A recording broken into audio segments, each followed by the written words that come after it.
We have all heard the call to discipleship, particularly the ministry of discipleship.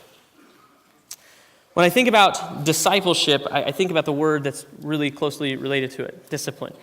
And I think about how much time and study goes into that. I assume that's why you're here. I assume that you want to be the best possible disciple. I assume that you want to make disciples. It's a call that's asked of Christians, not just of Ozark students. It's a call that's called to the followers of Jesus, not just something that's asked of those who are leaders. The call of discipleship is kind of scary and it's kind of hard. One of the things that I don't necessarily think I'm good at is I don't necessarily think I'm that great at school. I don't think I'm that good at preaching. In fact, I think my grades would prove that in those particular classes. I think even Pachauer could show you that in Hebrew, I'm not the greatest of understanders of Hebrew. But one of the things that I think I am good at, I think, in fact, is like a spiritual gift, something that I'm kind of obsessed about, and that is scaring people. I really enjoy it. It's a problem, and yet at the same time, I think it's good. In fact, I'm kind of one of those people that will hide in the dark for 5 to 10 minutes, waiting for a person to come at that perfect moment just to reach out and scare them. But half the time, I don't do it because I do know there are limits to friendships and sometimes even marriages, and I don't want to reach that with fear and scaring. But one of the things that I do want to do is be a good dad, and I agree with Proverbs, and so I use this as justification that the fear of the Lord is the beginning of all knowledge and wisdom. And I wanted to teach my boys that, and I wanted to let them understand how to honor Jesus. And the way we did that was with the icon that I've been given, which I guess is called the Teaching Jesus here in front of the library, and our family is called the Scary Jesus. My son, when he was 1, my oldest one, James, he was terrified of this statue. And I would make him talk to the statue. I'd make him sit on the statue's arm. I'd make him interact with the statue, give him high fives, and he'd be scared to death.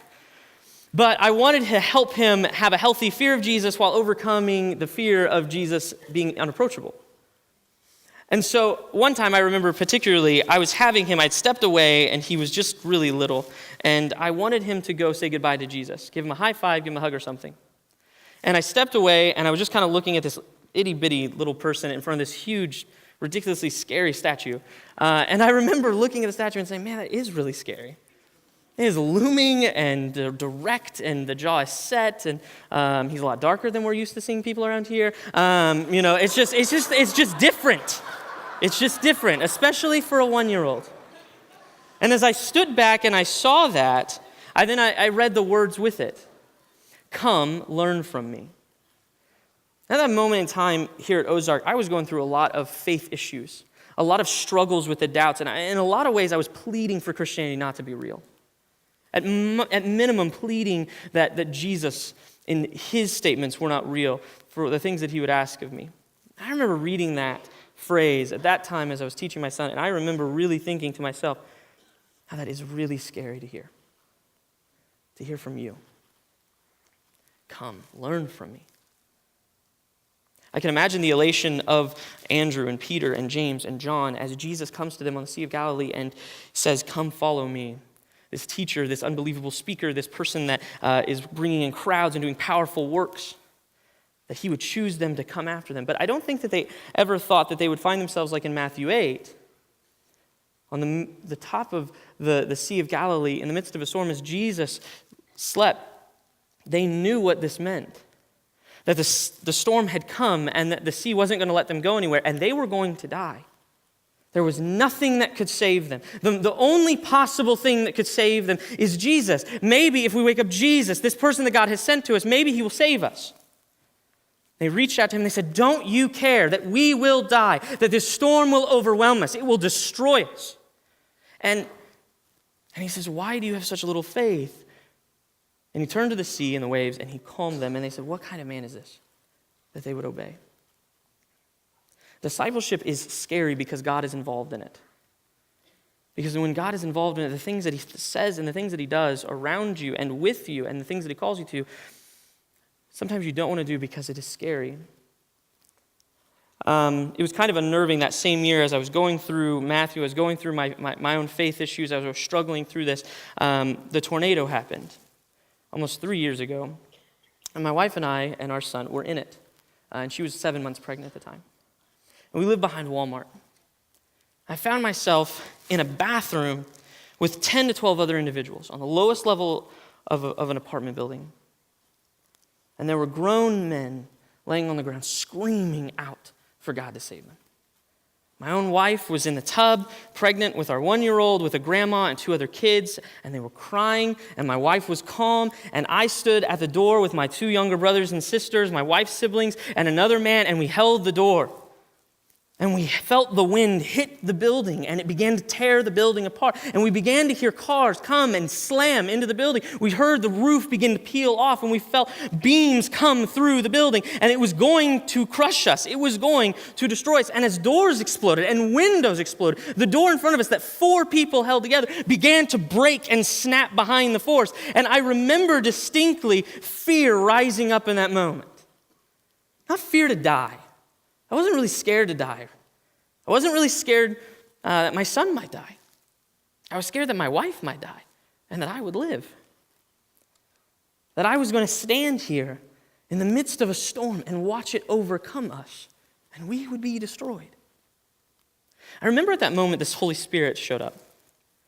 He's only done it like this in a few different times in my life, and he kind of showed up and he said very clearly, "Is your God not strong enough to deal with this?"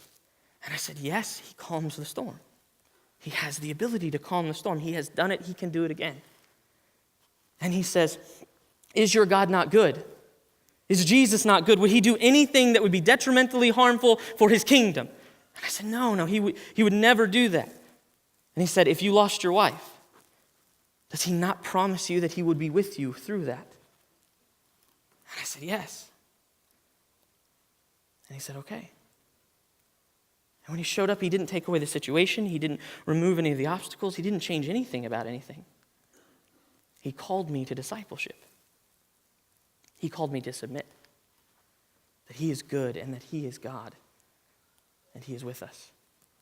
Discipleship is scary. Because the things that he might ask you to have to go through and the things that you might have to do. But it's worth it.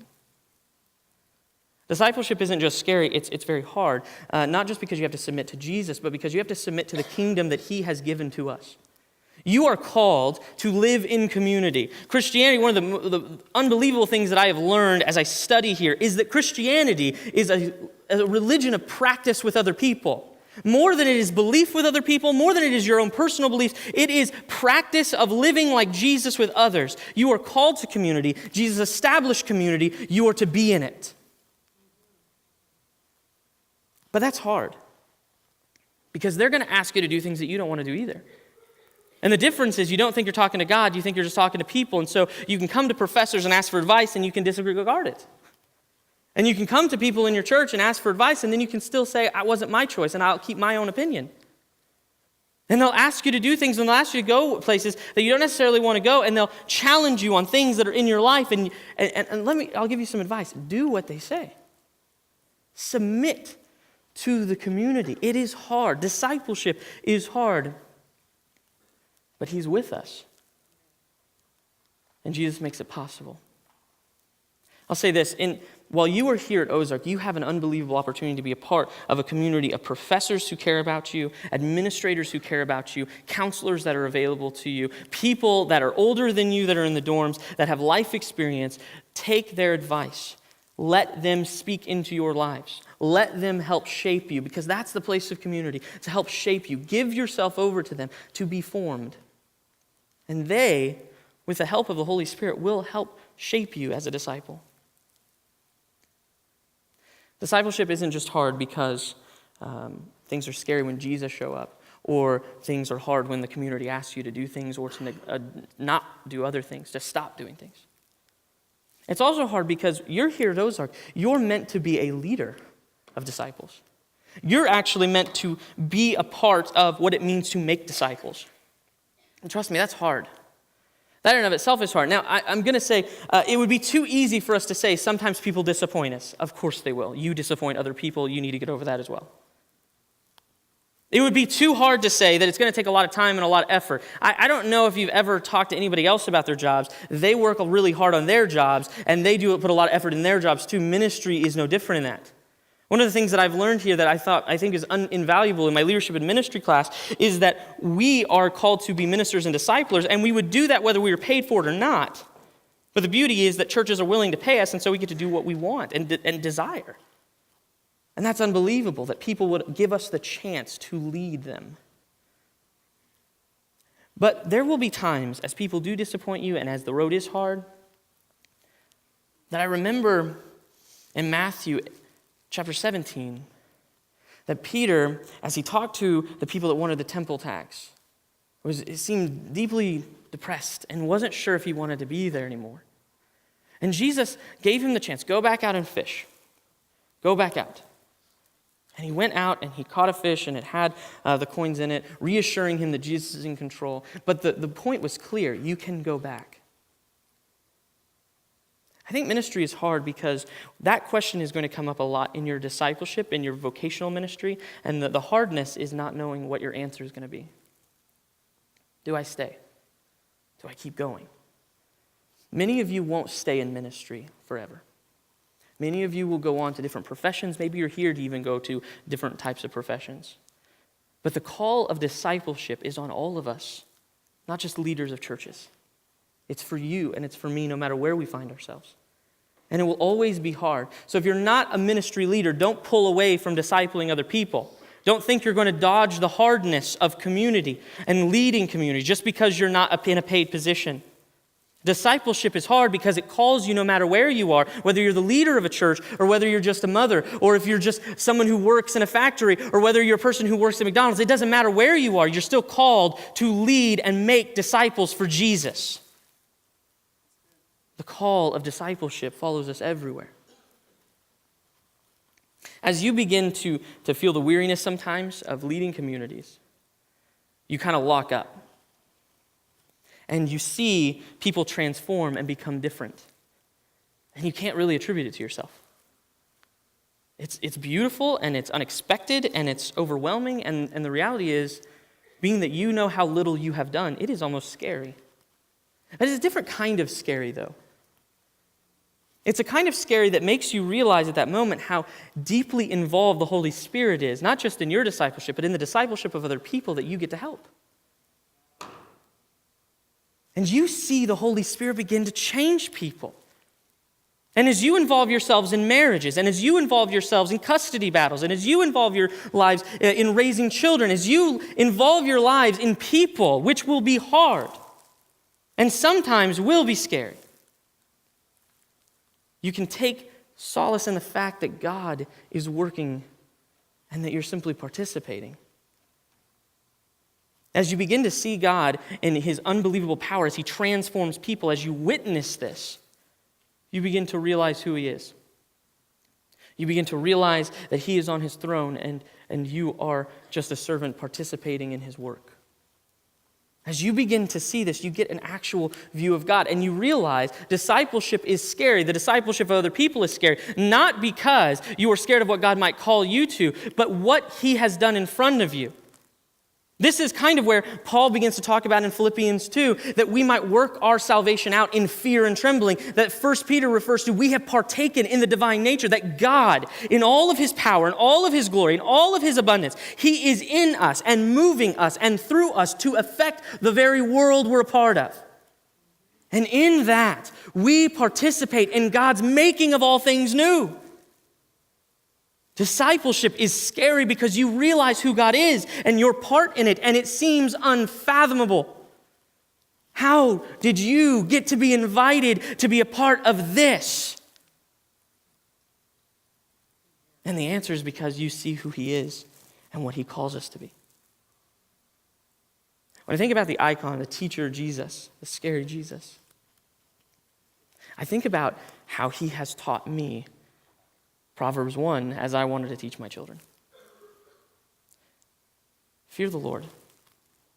It is the beginning of all knowledge. It is the beginning of all wisdom as a disciple. See who He is and where He is. And as you see His position, you recognize where you are and His work, and you can finally hear the words that are on our library. Come, learn from me, for I am lowly of heart and gentle, and you will find rest for your souls. Discipleship can seem scary and it can seem hard. But when you fear the Lord and you see him for who he is and you know who you are, you can rest in him. And you can answer the call of discipleship.